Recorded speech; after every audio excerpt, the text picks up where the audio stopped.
Hello, my name's Derek Bailey. For those who don't know me, I've been doing this channel now for about 9 months now, and I've done over 30 videos, particularly aimed at beginners or those who are just venturing into the world of wood turning. I've been a wood turner now off and on for over 40 years, and I've taught for 8 of them. For those who have been following me, I've created an eccentric jig of late, which is okay for doing pendants, but I wanted to be able to do spindle work. Eccentric's turning on spindle work, where you do a goblet at the front and then you can create a stem, an eccentric stem, using the eccentric jig. But unfortunately, the eccentric jig is held together by 4 screws, machine screws, countersunk, with a hex egg socket in the top, and a single threaded shaft, and that goes in the various positions on here.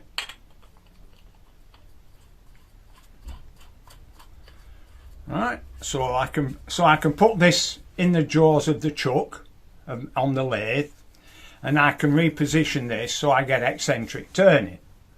That's more accidental than actually intended. But unfortunately, for doing spindle work, this shaft is a little bit thin. There's no strength to it really. And if I'm going to go into a bigger shaft and a stronger, I need a bigger lathe, because when all said and done, I'm just using the Axminster. And all my videos so far have been done on this small Axminster lathe, because I've got quite keen on what I can get out of it. It's such a good little lathe that I'm trying to get the most use out of it without venturing into a bigger, more expensive lathe. And there are drawbacks. It's not strong, it can't resist a lot of friction, the motor isn't strong enough, but all the same, I hope that over the past videos that I've shown you how versatile you can make this little machine. But unfortunately, making it a small jig for this machine, it's not strong enough to do long spindles. And I got quite a lot of vibration out of it. So what I thought of, I'll make a lathe steady, so that I can hold it at one end at least, in order to do the concentric part, which is the goblet head, and the rest of it I can do eccentric and support it.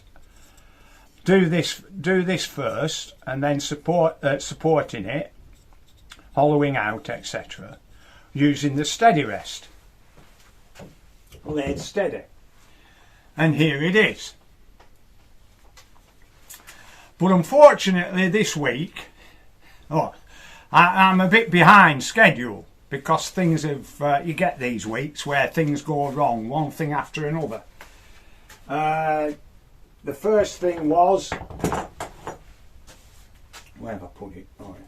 The first thing was that this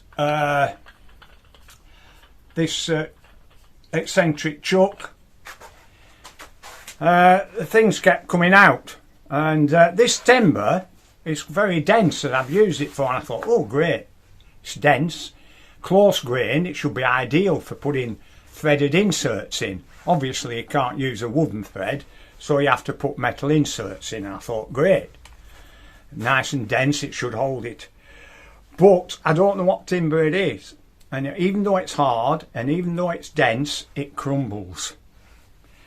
And it crumbles so much that whatever I put in here, whatever a thread I insert in, and I tighten this up really tight,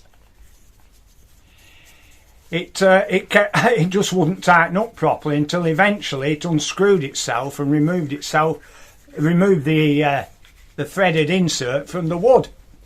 Well, that's no good. If it's unsupported and you're turning in the end like that, and all this end is supporting, it's only held on by that single screw thread, the dynamics are obvious, they just don't work. So I thought, right, I'll have to make a lathe steady. which will be an interesting project anyway in its own right. So I started off with a bit of plywood. I wanted to do it fast. Trouble is I'm a bit impatient, and I want to get things done fast because I didn't really set out making one of these. I just wanted to get on with the eccentric turning. So anyway, I started making this, but the thing is, with having a small lathe, if I clamped on top of the bed like so, I'm restricting the diameter that I can put on the lathe. So I've got to undersling it underneath the lathe. So I've made a recess in the bottom here, which will straddle the bed underneath, and then I can tighten on the top with this metal plate, so it's a very little projection up from the bed, so it doesn't reduce the diameters that I can put into the lathe too much. The only problem with that is lining the rods up. Now I didn't want to go to the expense of buying wheels, etc. So I had these on stock, which are ball bearings they use for outfeed tables and things like that on circular saws. You just put them on, and I thought, oh, that might work. So I decided, right, put that in there, get another 2 of these, so it goes up like that, and then they meet in the middle, in theory. Yeah, they didn't. I got them screwed. What I should have done, I should have drawn the whole thing out on the plywood and drilled the hole first while the plywood was square. But silly me, I cut out the circle and then started drilling the holes here. Well, as you can see, I've blocked them up now because they're not true. They don't focus in on the centre properly, and these bearings don't line up with each other, and they're a screw width, so that's no good. So I've had to block the holes, and I've got to re-drill it again. Whereas if I'd have done it in square right from word go, got my holes lined up in square, and then cut the circle out afterwards. But we all make mistakes, and I make a lot of them. So that's what's held me up for the last week. I've put together something on video, and I'll come back to doing the eccentric turning in my next video. But I'll show you what I've done. I'll show you in this video to follow. I'll show you to what lengths I went to, and the hiccups that I got. And well, that's enough waffling. Let's get on.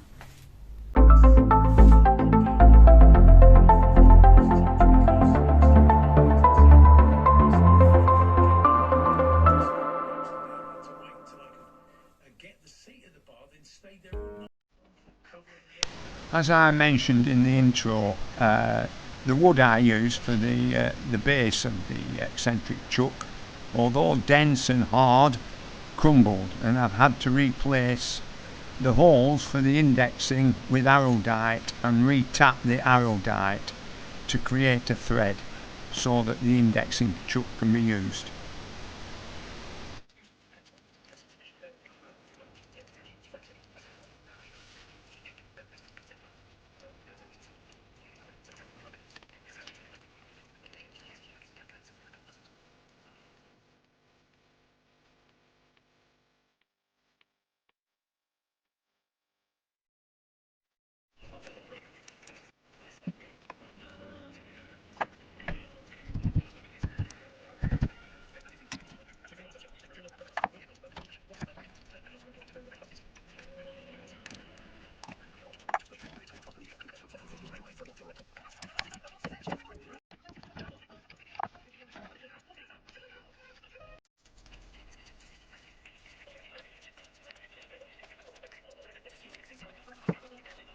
Using the screw chuck facility on the Eccentric Chuck, I'm preparing the pine blank to do a goblet, and I'm just measuring the depth of the hole required for the screw to enter into the pine.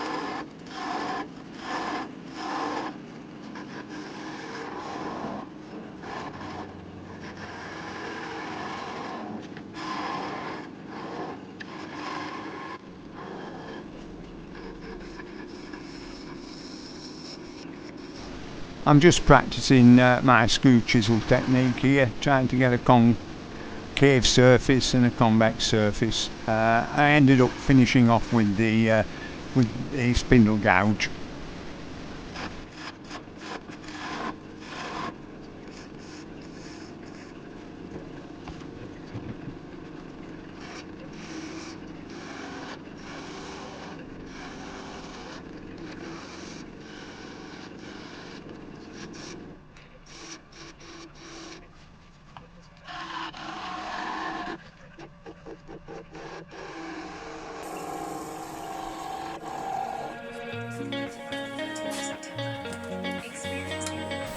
As you can see, I'm managing to turn the goblet head on this test piece of pine, but you can probably hear from the video that the vibration noise is quite loud.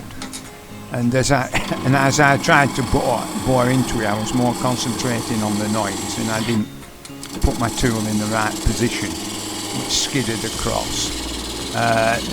There's a general feeling of something wrong. I didn't feel as though it was cutting properly, etc. This is due to the unsupported work, and I think the goblet is extending out of the chuck by about 150 millimeters.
For those of you who have never done natural edge bowl turning before, this is a good initiation.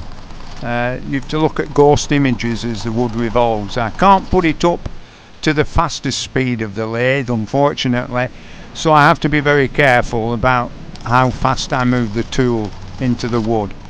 You have to be very, very cautious with this. Obviously, the faster you can make the lathe go, the easier it is, but with such a little lathe the vibrations will be too great.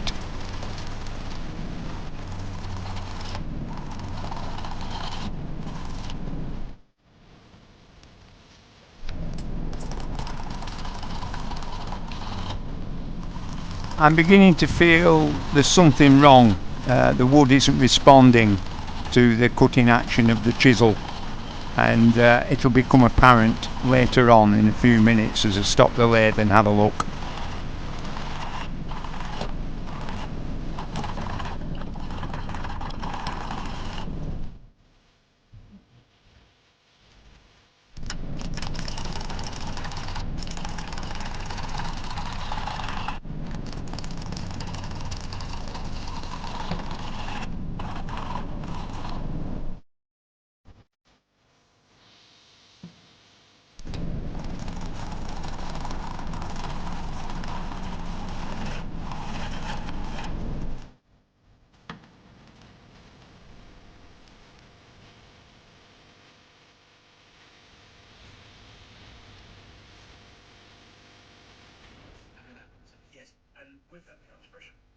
And here we have it, the connection between the indexing part of the chuck and the base of the chuck.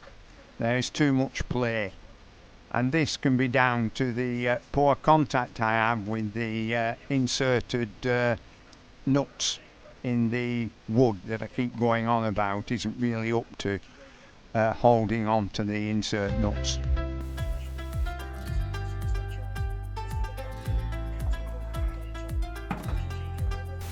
As you can see, the insert nut has removed itself completely out of this painful wood I managed to acquire.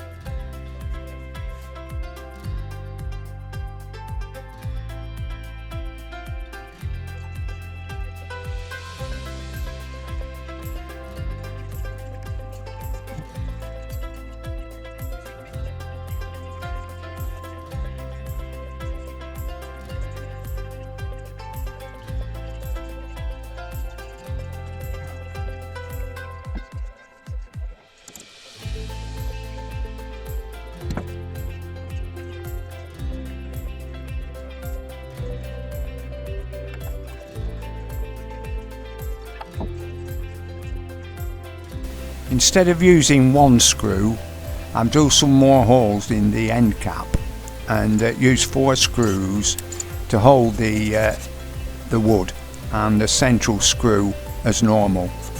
Let's see if that can hold it better.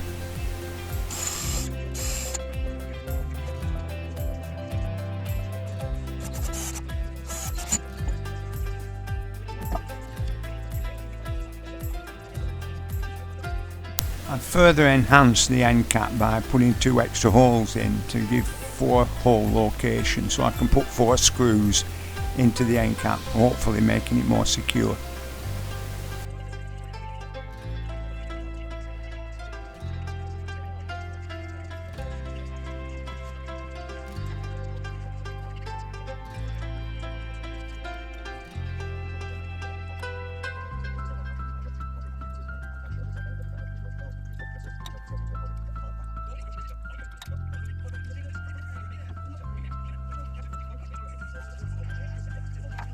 I'm introducing the tailstock now to give it more support, and let's see how the eccentricity behaves when I switch the lathe on.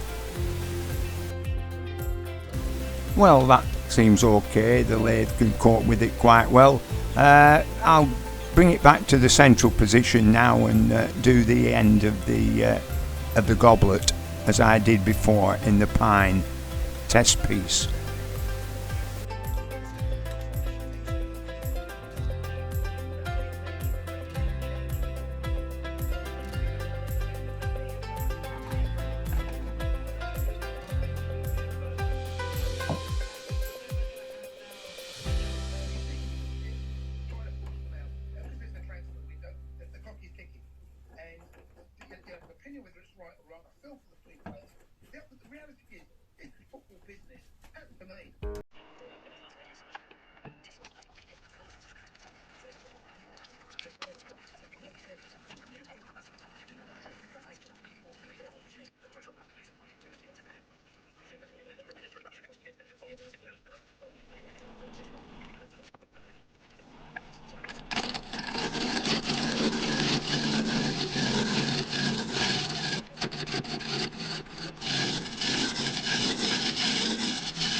My impatience rears its ugly head again. I was using too big a Forstner and it stopped the lathe completely.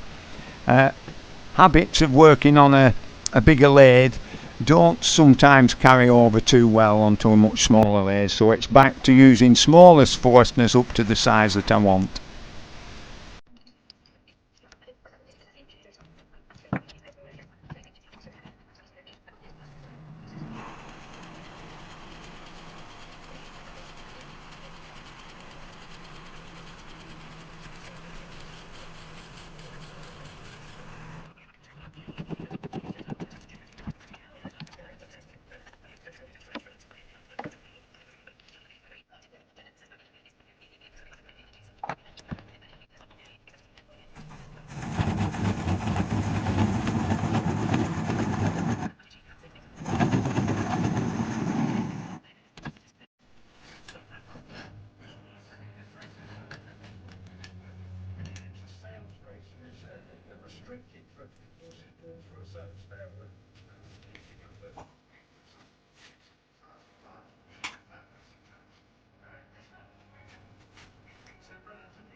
Uh-oh, the old problems come back again. Too much flexing on the contact between the end cap and the head and the indexing system. Not looking good.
No, it's not sounding too good. Not liking the flexing and the vibration as I'm cutting. I think I need a steady for the lathe to do this. It's quite a projection from this little wooden chuck. I'm expecting far too much, so I think I'll have to make a lathe steady.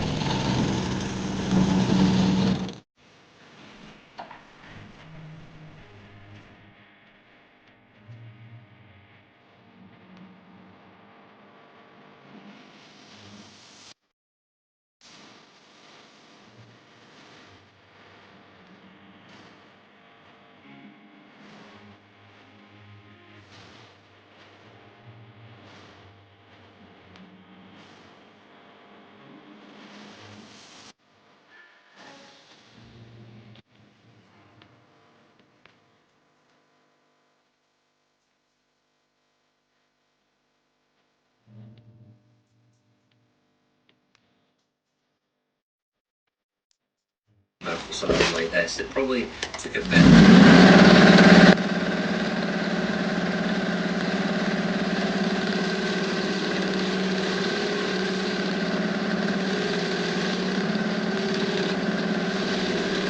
Not a very nice noise, far too loud, and the reason for that is the rods of the bearings are not aligned properly and it's rubbing on one of the casings of the bearings.